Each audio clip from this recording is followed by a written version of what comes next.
जी नमस्कार दोस्तों। अगर आपको जुआ खेलने का आदत है, अगर आपको ऑनलाइन गेमिंग खेलने का आदत है पैसे लगाकर, तो संभर जाइए, नहीं तो आप बर्बाद होइएगा। आपके साथ साथ आपकी मैडम बर्बाद होगी, आपके छोटे छोटे बच्चे हैं और रोड पर भीख मांगते नजर आएंगे। हम हो या कोई और हो, हमें देखने वाले हो। आपका फेवरेट कौन है वो हमें मालूम नहीं है मेरे दोस्तों, लेकिन जो आपको जुआ खेलने के लिए सिखाता है, जो आपको जुआ खेलने के लिए इनवाइट करता है कि आप 1 रुपया लगाइए और रातों रात करोड़पति हो जाइए, वो आपका फेवरेट नहीं हो सकता है। वो एक कंपनी का दलाल हो सकता है, वो अपने एक बच्चे को सही सलामत पालने वाला हो सकता है, और उस पर आप आंख मूंद कर, कान मूंद कर, मुंह मूंद कर आप चुपचाप उस पर विश्वास करते हैं। वो आपके बच्चे को भविष्य के बारे में नहीं जानता है कि अगर आप ऑनलाइन गेम खेलिएगा तो आपको कितना लाख रुपया नुकसान होगा, वो नहीं जानता है मेरे दोस्तों।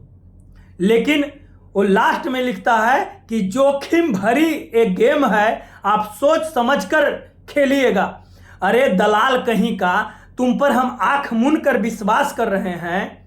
कोई भी इंसान हो जो आपको ऑनलाइन गेमिंग खेलने के लिए सिखाता है, आपको गुटखा खाने के लिए सिखाता है, आपको दारू पीने के लिए सिखाता है, वो हमारा फेवरेट नहीं हो सकता है। वो एक कंपनी का दलाल भले हो सकता है।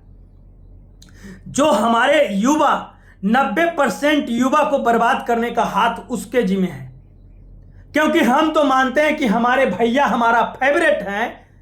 जो भी हमारे भैया कहेंगे वो सच कहेंगे, सच के सिवा, क्योंकि वो झूठ नहीं बोलेंगे, क्योंकि वो अपना बच्चे को सही सलामत पाल रहे हैं और बड़े बड़े कंपनी से मोटे मोटे रकम कमा रहे हैं, और हम लोग युवा को बर्बाद करने का काम कर रहे हैं।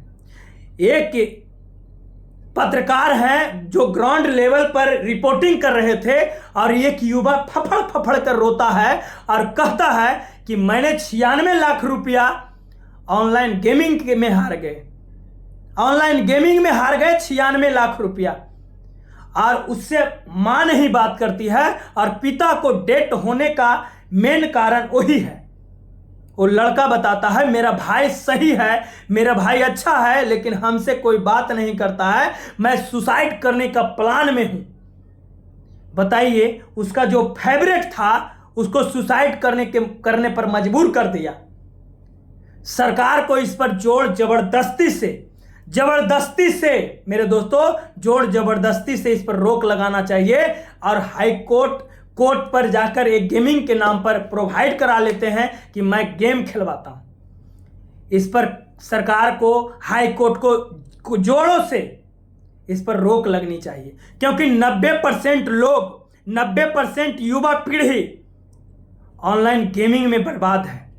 बर्बाद का मेन कारण है बड़े बड़े जो क्रिकेटर हैं, बड़े बड़े एक्टर हैं, ये लोग बर्बाद करने का काम कर रहे हैं। हमारे युवा पीढ़ी को अपना तो जिंदगी बना रहे हैं मोटे मोटे रकम लेकर, लेकिन हमारा युवा पीढ़ी को बर्बाद करने का मेन कारण वही बन रहे हैं मेरे दोस्त। क्योंकि हम लोग आंख मूंदकर, नाक मूंदकर, कान मूंदकर, सब मूंदकर उस पर अंधविश्वास, अंधभक्त जैसा बन जाते हैं, और उसके कहने पर मैंने करोड़ों रुपया बर्बाद कर देते हैं। अगर मेरे दोस्तों कोई रास्ता इजी है, कोई रास्ता हल्का है, अगर उस रास्ते पर आप जाते हैं तो आपको असफलता का सिवा कुछ नहीं मिलता है। अगर रास्ता कोई कठिन है, मेहनत करने वाला रास्ता है, अगर उस पर हम जाते हैं तो उसमें आपका विजय होना निश्चित है मेरे दोस्तों। मैं बता देते हैं, अगर उस चीज पर अगर आप अमल करते हैं मेरे दोस्तों, उस चीज पर आप जुआ खेलने का आदत आपको लगा है मेरे दोस्तों, तो आंख मूंद कर मेरे दोस्तों वो चीज आपको रोकना होगा, वो चीज आपको बर्दाश्त करना होगा कि जो कमाता है कमाने दीजिए, जिसको कहना है वो कहने दीजिए, लेकिन हम नहीं खेलेंगे। अगर आप गेमिंग खेलते हैं मेरे दोस्तों, तो आपका रोड पर बच्चा आ जाएगा, और बच्चे का सही से पढ़ाई लिखाई नहीं हो पाएगा।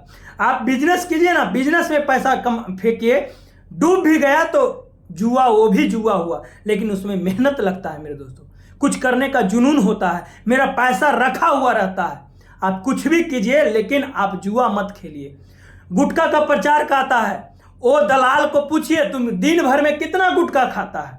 कोई भी एक्टर हो, गुटखा का अगर प्रचार करता है तो उसे दलाल से फोन कर पूछिए, मेल कीजिए कि दिन भर में तुम दलाल कितना गुटखा खाता है। दलाल अगर कोई शराब का एडवर्टाइज करता है, शराब का प्रचार करता है, तो वो एक्टर से पूछिए, वो क्रिकेटर से पूछिए कि दिन भर में तुम कितना दारू पीता है। तुम युवा को बर्बाद करने का, हमारा माहौल का बर्बाद करने का काम कर रहा है। तुम दिन भर में कितने दारू पीते हो? ये चीज़ आपको सोचना होगा, समझना होगा। आपको परिवार को बचाना होगा और हमारे देश को बचाना होगा, क्योंकि 90% लोग इस चीज़ में बर्बाद हैं। हम हो या आप हो, कुछ ना कुछ बर्बादी। जो इजी रास्ता होगा वो आपको हार के ओर ले जाएगा, जो कठिन होगा आपको जीत की ओर ले जाएगा। बाकी के लिए आप कमेंट कीजिए। जय हिंद, जय भारत।